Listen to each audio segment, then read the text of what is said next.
अस्सलामुअलैकुम वरहमतुल्लाहि वबरकातुहू। दोस्तों, मैं वॉइस करनी ये स्पेशल रिपोर्ट लेकर आप लोगों के सामने हाजिर हुआ हूँ, जिसमें आपको कुछ अहम खबरें सांसद इम्तियाज़ जलील जो औरंगाबाद से AIMIM के MP हैं उनको लेकर बताई जाएंगी। 1 जून को खबरें निकलकर सामने आई थी कि इम्तियाज़ जलील पर और साथ में 25 लोगों पर मुकदमा दर्ज हो गया है। इम्तियाज़ जलील ने इसको लेकर अपनी एक स्पीच भी जारी की है, वो भी आपको सुनवाई जाएंगी। उससे पहले कुछ अहम खबरें और कुछ अहम सुर्खियां। दोस्तों, इम्तियाज़ जलील वो नेता हैं जो अभी सुर्खियों में आए थे जब दूसरी लहर कोरोना की शुरू हुई। दूसरी लहर कोरोना की जब भारत के अंदर आई तो सबसे ज़्यादा केसेस महाराष्ट्र के अंदर बढ़ने लगे, और महाराष्ट्र का एक ज़िला है औरंगाबाद जहां से इम्तियाज़ जलील MP हैं। तो जब महाराष्ट्र के अंदर उद्धव ठाकरे की तरफ से ऐलान किया गया कि पूरे महाराष्ट्र को लॉकडाउन किया जाता है, तो इम्तियाज़ जलील ने कहा था कि हम लॉकडाउन को नहीं मानते। देश भर में देश की जनता ने उनका साथ दिया कि लॉकडाउन इसका हल नहीं है, क्योंकि इससे पहले भी पहली लहर में पूरा देश 3 से 4 महीने लॉकडाउन में बंद रहा, फिर भी देश के अंदर इतने कोरोना के केसेस बढ़े। इसलिए पूरी देश की जनता ने एकजुट होकर इम्तियाज़ जलील को सपोर्ट किया, उनके हिमायत में आवाज़ उठाई कि इम्तियाज़ जलील एक अच्छी बात कर रहे हैं कि लॉकडाउन देश में कहीं भी नहीं होना चाहिए। तो इम्तियाज़ जलील ने लॉकडाउन को मानने से इनकार कर दिया था।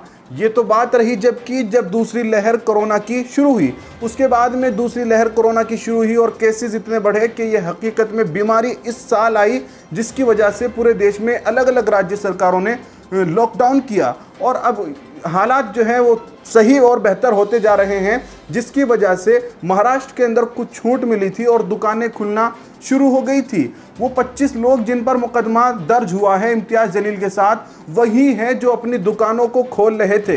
पुलिस ने इल्ज़ाम लगाया है कि जो टाइमिंग, जो गाइडलाइंस सरकार की तरफ से दी गई है दुकानों को खोलने की, उन दुकान वालों ने उनका उल्लंघन किया है। वहीं इम्तियाज़ जलील का कहना है कि ये सिर्फ और सिर्फ इन लोगों पर एक इल्ज़ाम है और इन लोगों को परेशान किया जा रहा है। दोस्तों, अब खबर ये थी कि इम्तियाज़ जलील पर एक बड़ा मुकदमा चल सकता है, क्योंकि इम्तियाज़ जलील उन लोगों को खुलकर सपोर्ट कर रहे हैं। जैसा कि इससे पहले भी इम्तियाज़ जलील लॉकडाउन के खिलाफ आवाज़ उठा चुके हैं। तो क्या इम्तियाज़ जलील को जेल में डाला जाएगा जो उन पर मुकदमा हुआ है, या उन पर कितना जुर्माना लगेगा? इम्तियाज़ जलील खुद डिप्टी कमिश्नर के यहाँ पहुँच गए उन लोगों को लेकर, और क्या बातचीत हुई वहाँ पर, सुनिएगा ज़रा इस वीडियो में।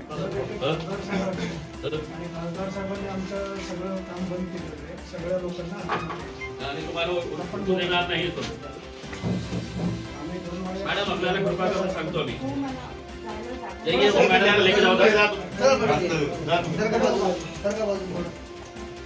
ए बुलाओ फोन करके बुलाओ सबको पीछे सरकना मोबाइल थोड़ा पीछे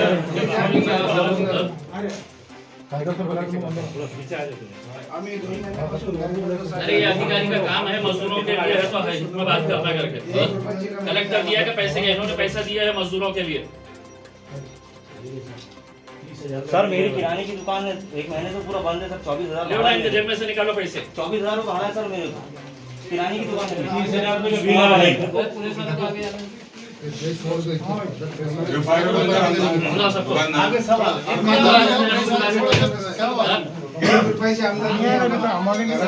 या कलेक्टरला सांगा की पैसे द्या त्या सगळ्यांना। तुमची जबाबदारी लेबरसाठी आहे, मजदूरांसाठी आहे। तुम्ही इथे जे कुर्सीवर बसलेले आहे ना, ते कलेक्टरची जी हुजुरी करण्यासाठी बसलेले नाही आहे। मजदूरांनी कसे पेट भरले आपला माहित आहे का?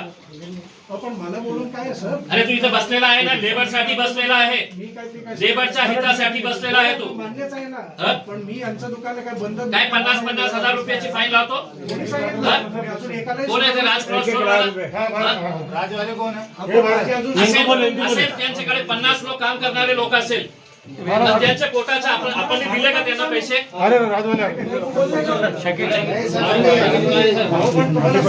बोलवलेला 15 मिनिटं माझी भाड्याचं थकलेलं मी आत्महत्या करण्याशिवाय तुम्हाला जबाब नाही दिला तुमच्या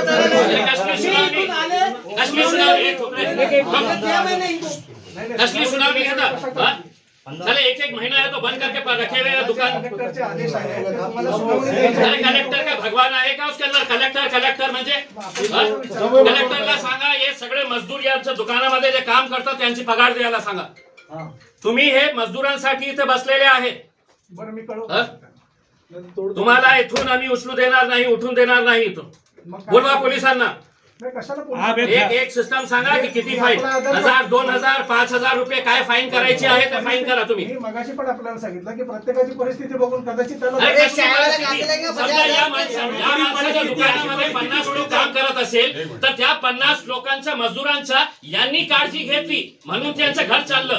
तुम्ही दिला का काही पैसे? की कलेक्टरनी दिला काही पैसे? सरकारने दिला काही पैसे? त्या उद्धव ठाकरेंनी भाषण घेऊन जे टीव्हीवर येऊन बोलत होते कि त्यांनी हे मजदुरांचं दिले का काही पैसे?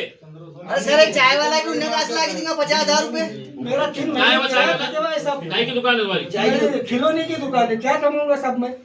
और मैंने इनको जॉब दिया, रिसीव्ड में जॉब नहीं निकला। साहब एक फिक्स करो आप अमाउंट और फाइनल करो साहब, थोड़ा रिजनेबल कर दो भाई मेरे को वही तो सुना। तो अभी कर दो ना साहब, अभी फाइनल कर दो ना पर दुकान पे इतने पैसे कर सकता हूँ सर, सकट नहीं कर सकता हूँ ना। ये ये तुम बुला के लेके आओ, उसके अंदर इसको भी नहीं उठाने देंगे उसके अंदर। अरे तो फिर क्या होता है? पैसे भी मरने वाले हैं तुम लोग, पैसे भी तुम मरने वाले हैं उसके अंदर, तुम डरे हुए हैं बोल के। ये पूरे अधिकारी तुमको इस वजह से डरा रहे हैं कि तुम लोग कोई मर्डर करे हैं क्या? सर इसमें वाइन शॉप वाला एक भी नहीं सर, वाइन शॉप वाले दारू की दुकान वाले भी नहीं सर। आप अभी तक दे रहे हमको नोटिस। नहीं मैं रिसीव देता है, उन्होंने रिसीव दिया, जवाब भी नहीं दिए साहब। सर मैं आगे बकेट से पानी निकाल रहा दुकान के सामने का, रोज पानी निकाल रहा हूँ, सुबह शाम मेरी सील लगी दुकान, अंदर का माल पूरा सड़ा मेरा। बोल नहीं सकता क्या? ये कानूनी कार्रवाई इसके वास्ते दिन पर दिन रोज चक्कर मारते घूम रहा हूँ। हम भूखे मरने वाले हैं अगर ये बंद रही तो। रोने की हालत हो गई हमारी, क्या करेंगे? मेरे को वो सब मालूम है, लेकिन मेरे को कब से दुकान बंद हुई? पड़ेगा। 23 तारीख से वाले 2 दिन में ये नोटिस का जवाब दिया, नोटिस का जवाब दिया, उन्होंने जवाब ही नहीं दिए साहब। और मैं मास्क के छोटे प्रमाण में बेच रहा पूरे 8 तारीख वाले 8 तारीख से बंद है, 1 महीने से 8 अप्रैल के बाद हमारी हमारे साथ 200 नहीं, तुम्हारे नहीं, तुम्हारे कलेक्टर ने तुम्हारे को दिया है उसके अंदर। अगर ये इस तरह की अगर बात करेंगे कि इसको है तो 50,000 करेंगे, उसको 60, ये इसके दुकान के ऊपर अगर 50 लोग काम करते हैं, तुम्हारे तरफ से कुछ है तो तुमने लेबर के लिए कुछ किया था कि इनके पास मजदूर काम करने वाले, ये अगर दुकान के ऊपर से चला रहे थे तो वो गरीबों का पेट भर रहा था। ये भी लेटर दिए हुए हमने साहब। ये ऑनलाइन का पूरा काम चल रहा है, हमारे दुकान वालों का पूरा बंद है। मैं आज ऐसे हालत हो गई, लेकिन क्या जस्टिफिकेशन इसकी दुकान का बताओ मेरे को, क्या जस्टिफिकेशन है? छोटा मास्क बेचता छोटे प्रमाण के लिए बोला है कि उनका जो है वो लिखित निवेदन दे। कब से साहब 8 तारीख से वो बंदे की दुकान 8 तारीख से बंद है। 8 तारीख से निवेदन इतना बड़ा दिया साहब। क्या हत्या किया उसने, क्या बलात्कार किया उसने, क्या नशे का कारोबार कर रहा है? अरे मैंने किधर बोला वो, मैं तो आपको बोल रहा हूँ अरे साहब आप ये कहना फिक्स अमाउंट करो, खत्म करो। 100-200 रुपए की हमने ताकत नहीं है हमारी। मैं बोलता हूँ ना, आपको नहीं दूंगा ना, मैं उतना फाइन नहीं करूंगा। इतने देंगे सब सुनेंगे। तो दोस्तों जैसा कि आपने इम्तियाज़ जलील को देखा कि वो कमिश्नर के ऑफिस में उन तमाम लोगों को लेकर पहुंच गए और पूछने लगे कितना जुर्माना लगाया जाएगा हम पर या कितने साल की जेल में डालोगे। वहीं फिर जब इम्तियाज़ जलील कमिश्नर के ऑफिस से बाहर निकले, एक स्पीच इम्तियाज़ जलील ने दी, उस वीडियो को देखिएगा और ज़्यादा से ज़्यादा शेयर कीजिए कि किस तरह से सरकार इम्तियाज़ जलील को परेशान कर रही है। वो इम्तियाज़ जलील जिनको पूरी देश की जनता इसलिए सपोर्ट कर रही है कि लॉकडाउन इस कोरोना का हल बिल्कुल नहीं है। दोस्तों इस वीडियो को देखिए और ज़्यादा से ज़्यादा शेयर में प्रशासन की तरफ से, महानगर पालिका की तरफ से, लेबर डिपार्टमेंट की तरफ से कुछ दुकानों के ऊपर कार्रवाई की गई थी। इनका गुनाह ये था कि ये लोगों ने 11 बजे की जगह 11:15 बजे तक दुकान चलाई, 11:30 बजे तक दुकान चलाई। इनकी दुकानों को सील कर दिया गया था। एक अंदाजे के हिसाब से 150 के करीब दुकानें हैं ऐसा बताते हैं कि जिनको 56 तो ये दुकानों को सील किया गया था। 8 तारीख से 8 मई से ये दुकानें सील है, आज 1 जून है। यानी कि इतना बड़ा ऐसा कौन सा गुनाह किए थे कि मतलब उनको इस तरह कटघरे में खड़े किया जा रहा है और एक जैसा घिनौना कोई अपराध करते हैं, चाहे वो बलात्कार हो, हत्या हो या नशे का कोई कारोबार कर रहे हैं, उस तरह से उनके साथ ट्रीटमेंट की जा रही है। हमने खुद में जाकर कलेक्टर साहब से विनती की थी कि साहब इनको जो भी छोटी मोटी फ़ाइन है वो फ़ाइन ले लीजिएगा, ठीक है, इनसे अगर कोई गलती हुई है तो वो उनकी मजबूरी थी कि उनका पेट भरने के लिए, उनके पास काम करने वाले कर्मचारियों का पेट भरने के लिए उन्होंने ये किया है। लेकिन उसके लिए एक एक महीना अगर दुकान बंद करके रखेंगे तो ये गलत बात है। आज जब है तो ये लॉकडाउन के अंदर रेस्ट्रिक्शंस किया गया, छोड़ा गया है, तो यहाँ पर लेबर कमीशन ऑफिस के ऊपर यहाँ पर उनको बुलाया गया और यहाँ पर उनको ये बोला गया है कि जिसकी जितनी बड़ी दुकान उसका उतना बड़ा फ़ाइन रहेगा। और जो बताया गया है कि 200 रुपये पर स्क्वायर फीट के हिसाब से है तो ये फ़ाइन है तो लगाई जाएगी। यानी कि किसी दुकान को 50,000 हो सकती है, किसी को 70,000 हो सकती है, तो किसी को 1 लाख रुपये भी फ़ाइन हो सकती है। मेरा एक सवाल है कि अगर वो दुकान उसने किया है, ठीक है, आप उसके ऊपर फ़ाइन करिएगा, उसको इतने दिन आपने सील करके रखे हैं। इस पीरियड के दौरान ये जो ऑफिस है ये लेबर का ऑफिस है और यहाँ पर इनकी जिम्मेदारी ये है कि जो मजदूर है, जो कर्मचारी है, जो काम करने वाला है, उसके हित को जपना, उसके हित को महफूज रखना, ये इनकी जिम्मेदारी है। लेकिन सिर्फ अपना अधिकारीपना दिखाना कि मैं अधिकारी हूँ और अब मुझे, ठीक है, आपके नियम के हिसाब से अगर है, आप नियम के हिसाब से, हम कहीं नहीं बोल रहे हैं कि आप अपना नियम तोड़िएगा करके उसमें, लेकिन इस तरह की ये कागजी खाना पूर्ति करना और फिर है तो ये बोलना कि नहीं हम पूरों की हियरिंग लेंगे करके, 200-300 रुपये कमाने वाले लोग, 200-300 रुपये कमाने वाले लोग, उनको एक एक महीना बंद करके रखना, ये कौन जस्टिफाई करता है इसको? और कौन उनके लिए लड़ रहा है, कौन उनके लिए खड़े रह रहा है? कोई नहीं खड़े रह रहा है। यानी कि वो मजदूर को अगर है तो आज उन्होंने 20,000 रुपये भी अगर उन्होंने दुकानदार वाले को लगा दिए हैं तो उनको मजबूरन देना पड़ेगा। मेरा एक सवाल है, ये इतने बंद पीरियड के दौरान क्या मुख्यमंत्री उद्धव ठाकरे साहब ने इनको कुछ पैसा दिए हैं? क्या भारतीय जनता पार्टी के देवेंद्र फडणवीस साहब ने, ठीक है आपकी दुकान बंद है तो मैं आपको कुछ पैसा देता हूँ, कलेक्टर साहब ने दिए हैं या लेबर डिपार्टमेंट ने इनको पैसा दिया है?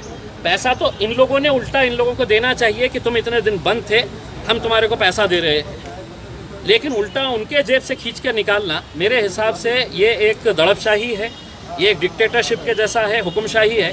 और मैं औरंगाबाद के तमाम व्यापारियों से ये विनंती करता हूँ, ठीक है, आज ये इतने सारे दुकानदार यहाँ पर आ रहे हैं, ये अपनी लड़ाई लड़ रहे हैं, लेकिन अगर आप आज इनके लिए नहीं खड़े रहेंगे और कल तुम्हारे ऊपर आफत आएगी तो तुम्हारे लिए भी कोई नहीं खड़े रहने वाला है।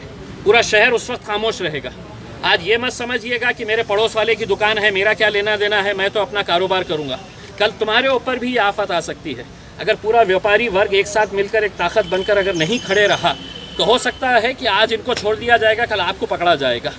इसीलिए हमने आज के दिन यहाँ पर आकर लेबर ऑफिस में बैठे, हमने कलेक्टर साहब से बात की और हमने उनसे कहा कि आप फ़ाइन लगाइए, लेकिन एक रियलिस्टिक फ़ाइन लगाइए जो आदमी आज के पीरियड के अंदर दे सकता है। अगर किसी की बड़ी दुकान है और उसके पास 10 लोग काम करने वाले हैं तो उसका पेट वही दुकानदार भर रहा था, कोई सरकार की तरफ से उनको मदद नहीं आई थी कि हम दिए हैं पैसा, तुमने क्यों दुकान खोले है करके, किसी के पास से नहीं आया था। अब दुकानें खुल गई है तो अब कल से तो लाइट का बिल शुरू हो जाएगा, महानगर पालिका अपना टैक्स देना मांगना शुरू कर डालेगा आपसे, जीएसटी चालू हो जाएगा, ये सब चालू हो जाएंगे। और ये इसलिए चालू हो रहा है कि व्यापारी वर्ग जो है वो सिर्फ अपने बारे में सोच रहा है। अगर व्यापारी वर्ग एक ताकत बनकर खड़े रहा, आज सिर्फ इनकी लड़ाई, ये सिर्फ क्यों लड़ रहे हैं, पूरा व्यापारी वर्ग आज अपने इतने दिन बंद थे, आज दोबारा से बंद बनाइए और इनको ताकत देने के लिए यहाँ पर आइए। वरना कल के दिन अगर ये रहेगा कि अगर तुम्हारे ऊपर आफत आएगी तो कोई नहीं खड़े रहेगा तुम्हारे लिए। देखिए, मैं राजनीति इसके ताल्लुक से कुछ नहीं, मुझे राजनीति से कोई ये नहीं है, कोई भी रहने, कोई भी पार्टी का रहने दीजिएगा। व्यापारी की कोई जात नहीं होती है, कोई धर्म नहीं होता है और कोई राजनीतिक पार्टी नहीं होती है। उसको नुकसान हो रहा है, वो अपनी लड़ाई खुद लड़ रहा है।